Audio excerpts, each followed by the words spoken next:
เด็กคันว่าเรื่องพี่เรื่องน้องน่ะตะกี้เขาบ่เคยด่าไดบ่เคยด่าคันคือเอื้อยเมื่อคืนน่ะว่าอ้ายก็ยังผิดกับพวกเว้าวิ่งบางเทื่อพวกก็ตอบบ่เมียบ่ทันอันนั้นอิหยังบางเทื่อเจ้าบ่ซังเว้าบ่ซังตอบเด้เมื่อคืนคันเว้าดีๆแม่บางเทื่อน้องนุ่งเอ้ยข้อยล้มแม่โทรศัพท์เท่านั้นเท่านี้ข้อยเฮ็ดเวียกเมื่อยข้อยอยากนอนเท่านั้นเท่านี้ เพิ่นก็จะโดยเอื้อยข้อยลมนิดหนึ่งข้อยก็จะนอนสมมุติไอ้หมามันวิ่งว้ายข้อยแฮงเฮ็ดเวียกนี่ข้อยแฮงอยากนอนนี่อ้าวเจ้าอยากได้แนวหายบ่เพราะฉะนั้นกันที่เจ้าผัวแม่งก็คือช่วงเฮา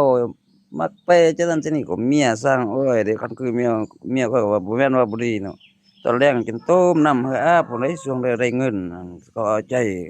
พวกก็ยังสิมีกำลังใจช่วงนี้แม่นสิได้ก็สิวิ่งพัวได้2-3คำตัวเองได้ฮอดเป็น4เป็น5มันบ่ได้จะได้บัดอันเวลาเอาลูกไผเอาเคยมาเขาก็จะเบียกอยู่บางเทื่อด่าคำหน้าคำตาลูกเมียเขาหั่นเขาก็บ่สิซังหั่นลูกไผลูกเขยสิซัง เพราะฉะนั้นเรื่องเราล่มโทรศัพท์เอาก็ล่มเอาสัมภาษณ์เอาลงทางยูทูบทาง TikTok เมี่ยงนั่นเมี่ยงกลางคืนเนาะมันมีอันเสื้อซ้ายมีพี่น้องอยู่อเมริกาเขาก็อยากเห็นคืออันน่ะชาวเลเมี่ยงเนาะ